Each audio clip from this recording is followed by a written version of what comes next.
Guys, welcome to my YouTube channel. ഇന്ന് നമ്മൾ ടൗണിൽ പോയി ചുമ്മാ അല്ലറ ചില്ലറ കുട്ടി ഷോപ്പിംഗ്. പപ്പുവാ ഞാൻ വലിയ കാര്യമായിട്ട് സ്കൂട്ടറിന് പോകുന്ന വെച്ച് ഹെൽമെറ്റൊക്കെ എടുത്ത് തലേ വെച്ച. അന്നേരമാണ് അപ്പ പറഞ്ഞത് ബാ നമുക്ക് കാറിൽ പോകുന്നത്. പിന്നെ ഞാൻ ഒന്നും വേണ്ടിയില്ല, ചാടി പുറകെ കയറി. ഷോപ്പിംഗ് എന്ന് പറഞ്ഞാൽ 2 ആഴ്ച ക്ലാസ്സിൽ പോയ പിന്നെയാണ് എനിക്ക് ബോധം ഉദിച്ചത് കോളേജ് തുടങ്ങിയെന്ന്. അങ്ങനെ കോളേജിൽ പോകാൻ വേണ്ട അത്യാവശ്യ സാധനങ്ങൾ മേടിക്കാൻ വേണ്ടിയിട്ട് നട്ടു വെച്ചപ്പോൾ ഞങ്ങൾ കാഞ്ഞിരപ്പള്ളി ടൗണിലോട്ട് വന്നു. എന്താണെന്നറിയില്ല, പതിവില്ലാത്തൊരു ട്രാഫിക്.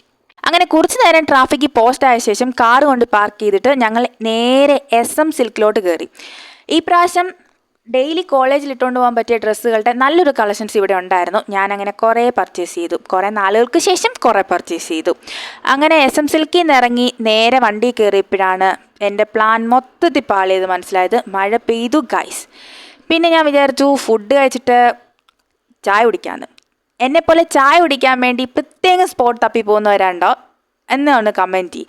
അങ്ങനെ ഞങ്ങൾ നേരെ മുണ്ടക്കാൻ തിരിഞ്ഞ് കുമളിയിലോട്ട് പോയി. അവിടെ ചെന്നിട്ട് ആദ്യം കണ്ട ഹോട്ടലിൽ കയറി ഫുഡ് കഴിച്ചു. അവിടെ ബിരിയാണി തീർന്നു പോയി. അപ്പം എനിക്ക് ഡിപ്രഷൻ വന്നു. പിന്നെ ഞാൻ പുറത്തോട്ട് നോക്കിയപ്പോഴത്തേക്കും നല്ല വ്യൂ. ഈ വ്യൂ കണ്ടപ്പോഴത്തേക്കും എൻ്റെ ഡിപ്രഷനൊക്കെ മാറി.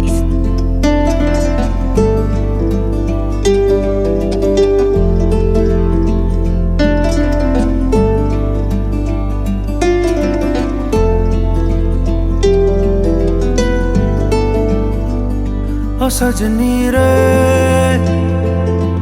कैसे कटे दिन रात, कैसे हो तुझसे बात, तेरी याद सतावे रे। ओ सजनी रे कैसे कटे दिन रात. പിന്നെ ഞങ്ങൾ അവിടെ നിന്ന് ഇറങ്ങി വളഞ്ഞാനം വെള്ളച്ചാട്ടം കണ്ടപ്പോൾ അവിടെ അതിലേക്കൂടെ ഒക്കെ നടന്ന് അത്യാവശ്യം എനിക്കൊരു സമാധാനം. പിന്നെ ഞങ്ങൾ വലിയ കാര്യമായിട്ട് മഴ നനഞ്ഞ് ഞാൻ അതിൻ്റെ അടുത്തൊക്കെ പോയി കുറേ ഫോട്ടോ എടുത്തു.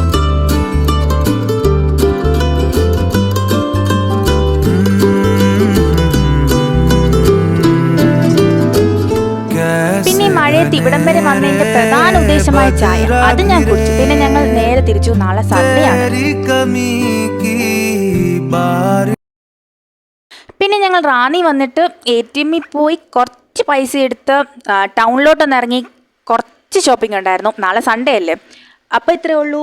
ടാറ്റാ.